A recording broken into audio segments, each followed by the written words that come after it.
Hello everyone, welcome to Tejas career academy. Guys, आज है 24 जुलाई और आज हम देखने वाले हैं इंपॉर्टेंट करंट अफेयर के क्वेश्चन। लेकिन आगे बढ़ने से पहले आपको एक इंपॉर्टेंट अपडेट देना है। वो अपडेट क्या है, ध्यान से देखिएगा। अगर आप लोग अभी तक तेजस कैरियर एकेडमी ऐप को डाउनलोड नहीं किए हैं तो फटाफट इस ऐप को डाउनलोड कर लीजिए, जिससे कि आपको जितने भी यूट्यूब के फ्री क्लासेस हैं उसके आपको डायरेक्ट पीडीएफ मिल सके, हमारे करंट अफेयर के पीडीएफ मिल सके, और आपको कुछ ऐसे सब्जेक्ट के नोट्स मिल सकें या फिर आपको वीडियो लेक्चर मिल सकें जो आपके एग्जाम पॉइंट ऑफ व्यू से बहुत ज़्यादा इंपॉर्टेंट है। ओके, चलिए शुरुआत करते हैं आज के इस क्वेश्चन। फर्स्ट है कि पहली बार महिला न्यायालय स्कीम, ध्यान दीजिएगा, पहली बार महिला न्यायालय स्कीम की शुरुआत किस राज्य में किया जाएगा या किस राज्य में की जाएगी, यह रहेगा। चलिए, अब यहाँ पे आपको देखना है कि ये महिला न्यायालय स्कीम है क्या। तो महिला न्यायालय स्कीम के तहत जितनी भी महिलाएं होंगी उनको विधिक सहायता, विधिक सलाह दी जाएगी। यानी महिला न्यायालय की अगर हम बात करें तो महिला न्यायालय के द्वारा सभी को कानून की जानकारी, जितनी भी महिलाएं हैं कानून की जानकारी के साथ साथ जितने भी बेसिक लॉज है यानी जितने भी आपका बेसिक, अगर हम बात करें फंडामेंटल लॉज हैं, उसके बारे में जागरूक करने हेतु महिला न्यायालय योजना की शुरुआत की जाएगी।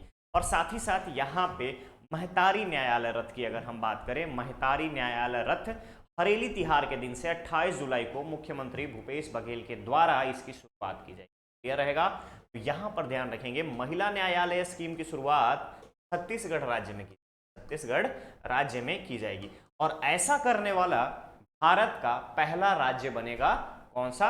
छत्तीसगढ़। ओके, दूसरे क्वेश्चन पे चलते हैं हम। दूसरा क्वेश्चन है हमारे पास, हाल ही में किस संस्थान को अपने समस्त प्रदर्शन के लिए, ध्यान दीजिएगा, हाल ही में किस संस्थान को यानी किस इंस्टीट्यूशन को अपने समस्त प्रदर्शन के लिए सरदार पटेल पुरस्कार से सम्मानित किया गया। तो गाइस ध्यान रखिएगा, सरदार पटेल पुरस्कार, ध्यान रखेंगे, सरदार पटेल पुरस्कार कृषि के लिए, अगर हम बात करें कृषि क्षेत्र के एकेडमिक्स को बेस्ट परफॉर्म करने के लिए दिया जा रहा था। तो यहाँ पर अगर आप बात करेंगे तो नेशनल एग्रीकल्चर, ध्यान दीजिएगा, नेशनल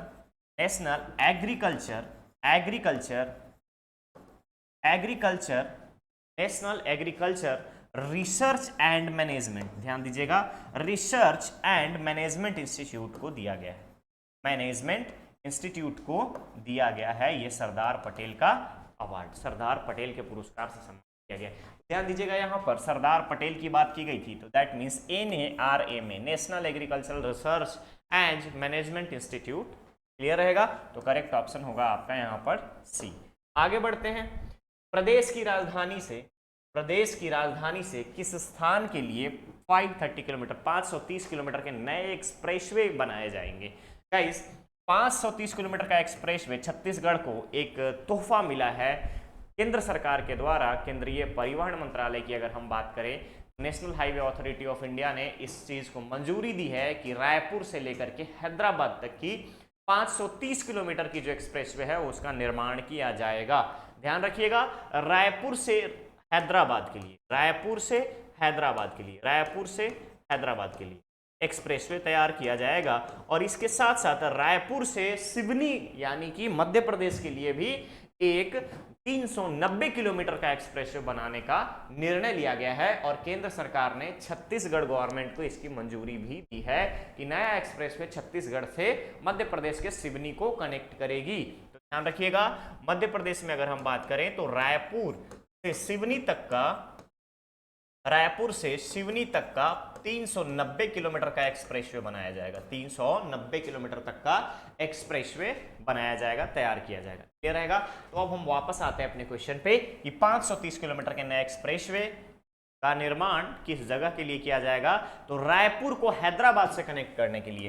एट प्रेजेंट जब तक ये एक्सप्रेसवे नहीं बनता है तब तक हम लोग टोटल 780 किलोमीटर का डिस्टेंस तय करते हैं, यानी कि दूरी तय करते हैं हैदराबाद जाने के लिए। करेक्ट ऑप्शन आपका होगा C। चलिए, नेक्स्ट क्वेश्चन है हमारे पास, फोर्ब्स पत्रिका द्वारा जारी किए गए रियल टाइम बिलियनियर की सूची में भारत के किस उद्योगपति को शामिल किया गया है। तो फोर्ब्स ने रियल टाइम बिलियनियर्स की अगर हम बात करें तो यहां पे एक लिस्ट जारी की है और उस लिस्ट में भारत के अडानी ग्रुप के चेयरमैन गौतम अडानी को रखा गया, ध्यान दीजिएगा, गौतम अडानी को रखा गया है और गौतम अडानी की रैंकिंग जो है वो है आपकी 4th।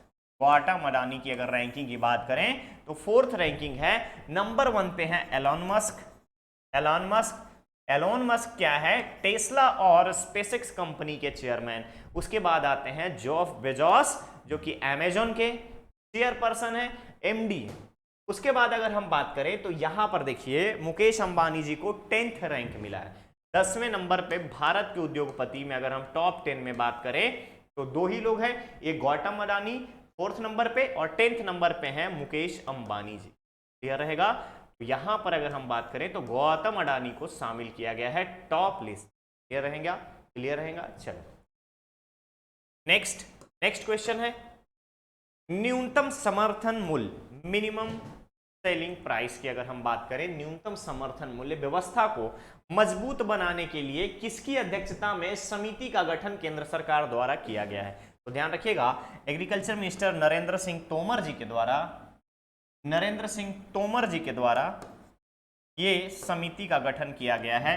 नरेंद्र सिंह तोमर के द्वारा इस समिति का गठन किया गया है और इस समिति में अगर हम बात करें तो संजय अग्रवाल जी की अध्यक्षता में इस कमेटी का गठन किया गया है। संजय अग्रवाल जी इस कमेटी के हैं, कमेटी के अध्यक्ष के रूप में नामित किए गए हैं और इनकी अध्यक्षता में इस समिति का कार्य क्या है, कृषकों के न्यूनतम समर्थन मूल्य का क्या होना चाहिए, किस तरीके से उसकी मॉनिटरिंग होनी चाहिए, किस तरीके से उसका कंट्रोल होना चाहिए, इसके लिए इस कमेटी का निर्माण किया गया है केंद्रीय मंत्री नरेंद्र सिंह तोमर के द्वारा। क्लियर रहेगा। तो करेक्ट ऑप्शन यहां पर होगा आपका डी। आगे बढ़ते हैं दूसरे क्वेश्चन पे। प्रति व्यक्ति ऊर्जा खपत छत्तीसगढ़ राज्य में कितना यूनिट है? प्रति व्यक्ति ऊर्जा खपत छत्तीसगढ़ राज्य में कितना है? तो गाइस ध्यान रखिएगा, प्रति व्यक्ति छत्तीसगढ़ में ऊर्जा खपत की अगर हम बात करें तो अभी तक 500 यूनिट थी और ये बढ़ करके ऊर्जा खपत 2500 यूनिट हो गई है प्रति व्यक्ति। 2500 यूनिट हो गई है प्रति व्यक्ति। हाल ही में आपको यहां पे पता होना चाहिए, एक चीज नोट करके रखिएगा कि ऊर्जा विभाग ने पावर कंपनी की अगर हम बात करें, स्टेट पावर कंपनी के 2 कंपनियों का विलय कर दिया है डिस्ट्रीब्यूशन में, होल्डिंग का और आपका होल्डिंग के साथ साथ आपके ट्रांसमिशन का। क्लियर रहेगा। होल्डिंग और ट्रेडिंग की जो कंपनी है इसका डिस्ट्रीब्यूशन में विलयन कर दिया गया है। तो अब हमारे पास पावर्स की 3 कंपनियां बची हैं, जनरेशन, ट्रांसमिशन और डिस्ट्रीब्यूशन, और होल्डिंग एंड ट्रेडिंग को मर्जिंग कर दिया गया है डिस्ट्रीब्यूशन। क्लियर रहेगा। तो आप ध्यान रखिएगा कि छत्तीसगढ़ में ये खर्चे जो है, खपत जो है 500 यूनिट से बढ़कर के 2500 यूनिट तक का हो गया है। क्लियर रहेगा। तो करेक्ट ऑप्शन है यहां पर आपका ए। चलिए नेक्स्ट क्वेश्चन है, छत्तीसगढ़ राज्य लघु वनोपज उत्पादन में सर्वाधिक योगदान किस जिले का है? किस जिले का है? ध्यान रखिएगा, कोंडागांव की अगर हम बात करें तो कोंडागांव वन मंडल में, कोंडागांव जिले का कोंडागांव वन मंडल ने अभी तक छत्तीसगढ़ राज्य में पिछले 3 सालों से लगातार, अगर 2019-20 की बात करें, 20-21 की बात करें, 21-22 तक की अगर हम बात करें तो भी छत्तीसगढ़ के लघु वनोपज में नंबर 1 सर्वाधिक, फर्स्ट कंट्रीब्यूशन वनोपज में। ध्यान रखिएगा, पहला कंट्रीब्यूशन किसका है? कोंडागांव वन मंडल का। कोंडागांव वन मंडल जो है कंटिन्यूअसली छत्तीसगढ़ के लघु वनोपज में अपना योगदान देते रहा है। क्लियर रहेगा। तो यहां पे आंसर होंगे आपके कोंडागांव वन मंडल। दूसरे क्वेश्चन पे चलते हैं, डेनियल मेदवेदेव, अगर आप लोग नाम सुने होंगे तो डेनियल मेदवेदेव को किस खेल का विश्व का नंबर 1 खिलाड़ी घोषित किया गया है, यानी नंबर 1 प्लेयर घोषित किया गया है, ये आपसे पूछा जा रहा है। तो गाइस ध्यान दीजिएगा, डेनियल मेदवेदेव जो है वो टेनिस के प्लेयर, और हाल ही में टेनिस प्लेयर में इन्होंने सर्बिया के, अभी डेनियल मेदवेदेव रशिया के हैं, रूस के हैं, यूएस ओपन 2021 में, यूएस ओपन 2021 में ये खिताब अपने नाम कर लिए। 2021 जो हुआ यूएस ओपन इन्होंने अपने नाम कर लिया, और रूस के रहने वाले कौन है? Daniel Medvedev. सर्बिया के नोवाक जोकोविच को पीछे छोड़ते हुए, ठीक है, नोवाक जोकोविच को पीछे छोड़ते हुए ये आगे निकल गए हैं, और अभी तक के हिस्ट्री में, टेनिस के हिस्ट्री में 27 खिलाड़ियों के साथ इन्होंने अपनी जगह बनाई है नंबर 1 पोजीशन। ओके, तो ध्यान रखिएगा, नोवाक जोकोविच को पीछे छोड़ते हुए टेनिस स्टार डेनियल मेदवेदेव ने नंबर 1 खिलाड़ी होने का खिताब जीता है। ये रहेगा, तो करेक्ट ऑप्शन यहां पे बनते हैं आपके ए। चलिए दूसरे क्वेश्चन पे आगे बढ़ते हैं। वर्ल्ड पैरा आर्चर चैंपियनशिप, ध्यान दीजिएगा, वर्ल्ड पैरा आर्चर चैंपियनशिप 2022 के व्यक्तिगत वर्ग में रजत पदक, सिल्वर मेडल किसने जीता? ठीक है, अब बात आती है world para archer championship 2022 organise कहां हुआ? तो ध्यान रखिएगा, यूएई, यूनाइटेड अरब एमिरेट्स में आयोजित किया गया था और भारत की तरफ से, ध्यान दीजिएगा, भारत की तरफ से पूजा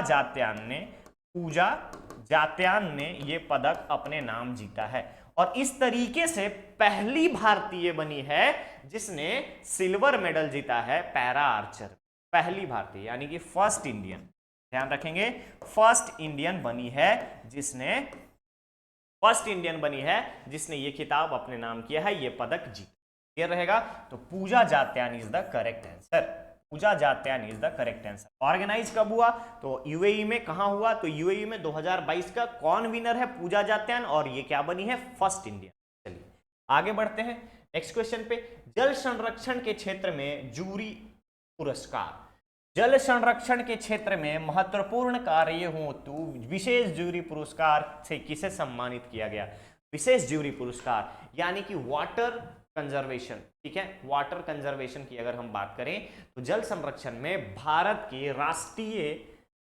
राष्ट्रीय गंगा मिशन, ठीक है, राष्ट्रीय स्वच्छ गंगा मिशन को विशेष जूरी, स्पेशल जूरी अवार्ड से नवाजा गया है, स्पेशल जूरी अवार्ड दिया गया है स्वच्छ गंगा मिशन को, क्योंकि गंगा के जल को सफाई के साथ साथ, गंगा जल की सफाई के साथ साथ वाटर कंजर्वेशन की कॉन्सेप्ट के साथ यहाँ पे राष्ट्रीय स्वच्छ गंगा मिशन जो है कार्य करती है और इसके लिए इसे विशेष जूरी पुरस्कार दिया गया है।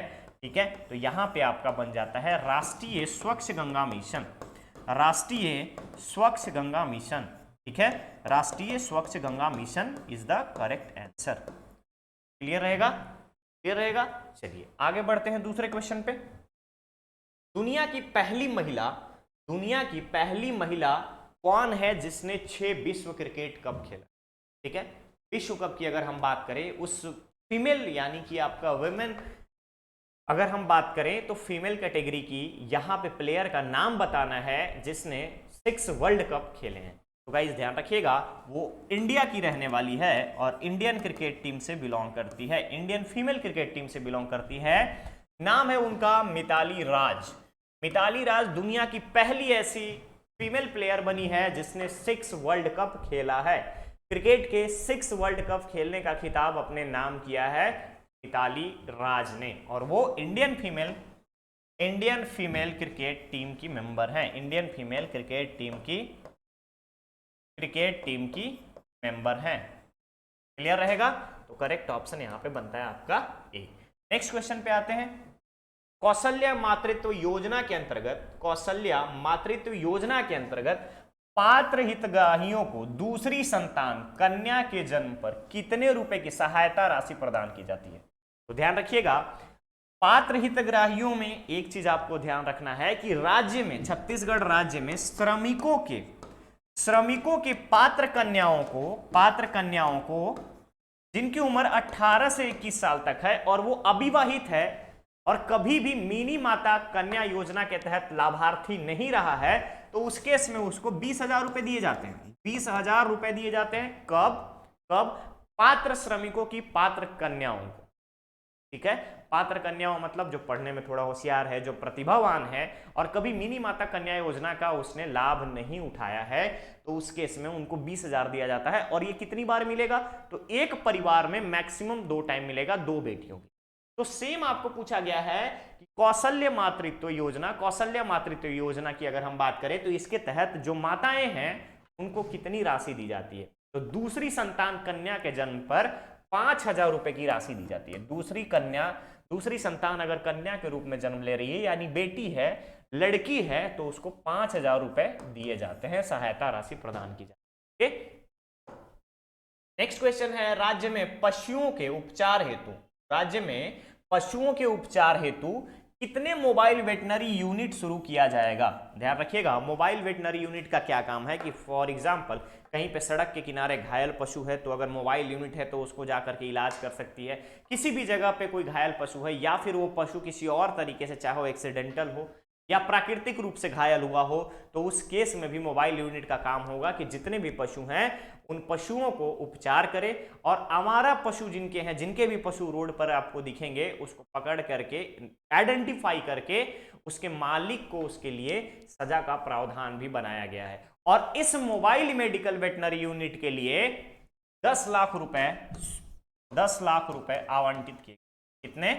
10 लाख रुपए आवंटित किए गए हैं। और टोटल जो वेटनरी मोबाइल वेटनरी यूनिट जो रहेगा वो रहेगा 163 मोबाइल यूनिट शुरू किया जाएगा राज्य सरकार द्वारा। क्लियर रहेगा? चलिए आगे बढ़ते हैं।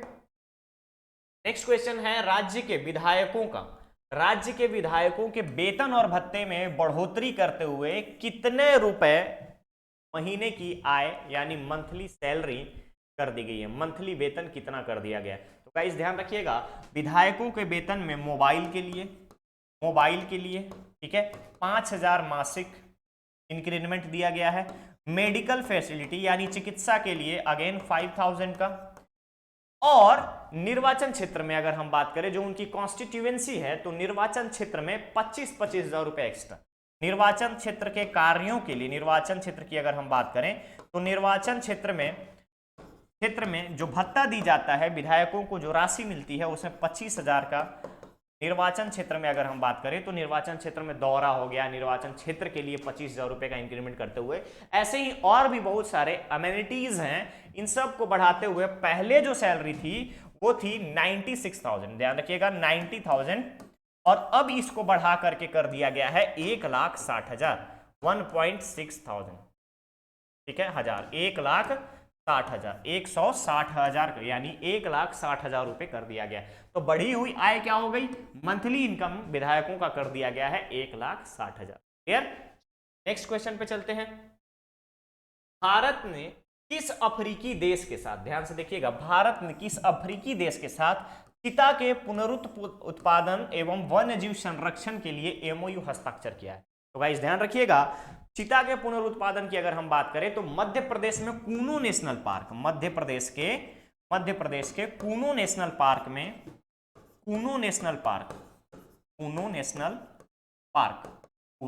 पार्क में चीता की अगर हम बात करें तो चीता का एक्सटेंशन करने के लिए, उनको बढ़ावा देने के लिए, यानी चीताओं का संरक्षण के लिए, वन्यजीव संरक्षण के लिए हाल ही में भारत सरकार के पर्यावरण मंत्रालय ने अफ्रीकी देश नामीबिया के साथ एक समझौता किया है। उसके तहत चीता को यहाँ पे बढ़ाया जाएगा, संख्या में उसकी वृद्धि कैसे होगी इस बात को फोकस किया जाएगा। साथ ही साथ नामीबिया के जो लोग हैं, जो वन्यजीव संरक्षण से जुड़े हुए हैं, उनको भारत के वन्यजीव संरक्षण जो इंस्टीट्यूट है, जो संस्थान है, उसमें ट्रेनिंग दिया जाएगा। यार तो नामीबिया के जितने भी स्टूडेंट हैं, छात्र हैं या जुड़े हुए लोग हैं, उनको यहाँ पर प्रशिक्षण दिया जाएगा और प्रशिक्षण के बाद वो अपने देश में जाकर के चीता पुनरुत्पादन के क्षेत्र में काम करेंगे और वन्यजीव संरक्षण के लिए वर्क करेंगे। क्लियर रहेगा? तो करेक्ट ऑप्शन है आपका बी।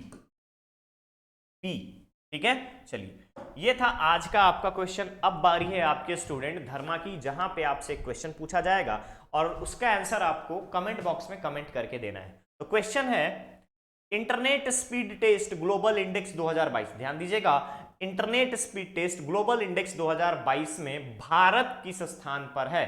तो गाइस ये जो internet speed test global index जारी किया गया है, किसके द्वारा जारी किया गया है? तो ओकाला का है, ओकाला नाम है उस कंपनी का। Ookla internet speed test global index में भारत की रैंकिंग के बारे में पूछा गया है। ठीक है, तो इसका आंसर आपको कमेंट बॉक्स में कमेंट करके देना है। ये था आज का एपिसोड। बहुत ही जल्द मिलेंगे हम नेक्स्ट एपिसोड में। बने रहिए तेजस कैरियर एकेडमी के साथ। वीडियो को लाइक शेयर जरूर करें ताकि मैक्सिमम लोग इसका बेनिफिट ले सकें।